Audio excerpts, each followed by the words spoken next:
पाकिस्तान और अफगानिस्तान की दोस्ती में बहुत बड़ी दरार पड़ती दिखने लगी। अफगानिस्तान के रक्षा मंत्री मुल्ला मोहम्मद याकूब ने पाकिस्तान पर गंभीर आरोप लगाए। अफगानिस्तान को लगता है कि पाकिस्तान उसके दुश्मनों की मदद करने में लगा हुआ है, जिस पर पाकिस्तान से सफाई देते नहीं बन रही। पाकिस्तान और अफगानिस्तान के बीच पिछले कई महीनों से तनाव बढ़ रहा है। कभी पाकिस्तान में बैठे तालिबान का मसला हो या अंतर्राष्ट्रीय मान्यता का मसला हो, ऐसा कई बार हो चुका है जब अफगानिस्तान और पाकिस्तान के बीच दूरियां बढ़ती हुई दिखी हैं। लेकिन अब तो तलवारें खींचने की नौबत दिखने लगी है। जिन तालिबान के लिए पाकिस्तान ने बरसों तक अमेरिका को नाराज किया, उन्हीं तालिबान का अब पाकिस्तान से भरोसा उठ गया। तालिबान मानने लगे हैं कि अब पाकिस्तान ही उनके खिलाफ साजिश रच रहा है। उन्हें लगने लगा है कि अमेरिका जैसे उनके दुश्मन की मदद खुद पाकिस्तान कर रहा है। इस नए विवाद की जड़ में है अल जवाहिरी की हत्या, क्योंकि अलकायदा के सरगना अल जवाहिरी को अमेरिका के ड्रोन ने पिछले महीने काबुल में मारा था। उस वक्त अमेरिका ने बताया था कि ड्रोन से दागी गई मिसाइल ने सटीक निशाना लगाया और अल जवाहिरी मारा गया। लेकिन अमेरिका ने यह नहीं बताया था कि जब ड्रोन से मिसाइलें दागी गईं, उस वक्त वो ड्रोन कहां था। इसी पहेली को सुलझाने की कोशिश तालिबान कई हफ्तों से कर रहे थे और अब वो इस नतीजे पर पहुंचे हैं कि अमेरिका का ड्रोन उस वक्त पाकिस्तान में था। मतलब यह कि पाकिस्तान के पेशावर या उसके आसपास की किसी जगह पर अमेरिका का ड्रोन पहुंचा, जहां से काबुल तक की दूरी लगभग 200 किलोमीटर ही है। फिर वहीं से अलकायदा चीफ अल जवाहिरी को निशाना बनाया गया।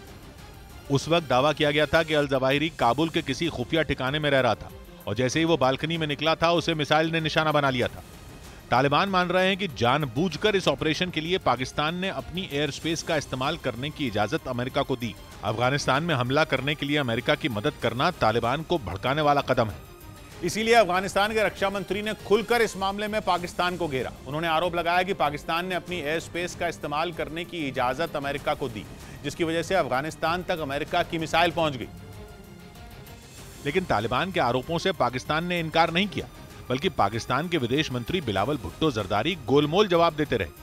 कभी आरोपों की जांच का हवाला दिया तो कभी तालिबान को ही घेरने की कोशिश करने लगे। बल्कि यूं कहिए कि अफगानिस्तान और तालिबान के बारे में पाकिस्तान के मंत्री अमेरिका की भाषा बोल रहे हैं। बिलावल तो नसीहत देने लगे कि अफगानिस्तान की जमीन का इस्तेमाल आतंक के लिए नहीं होना चाहिए।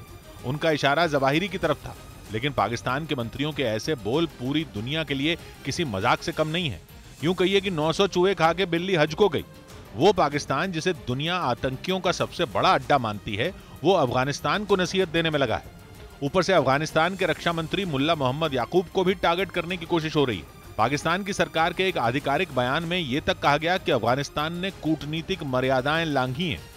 जाहिर है दोनों देशों के बीच ये विवाद नए टकराव की वजह बन सकता है।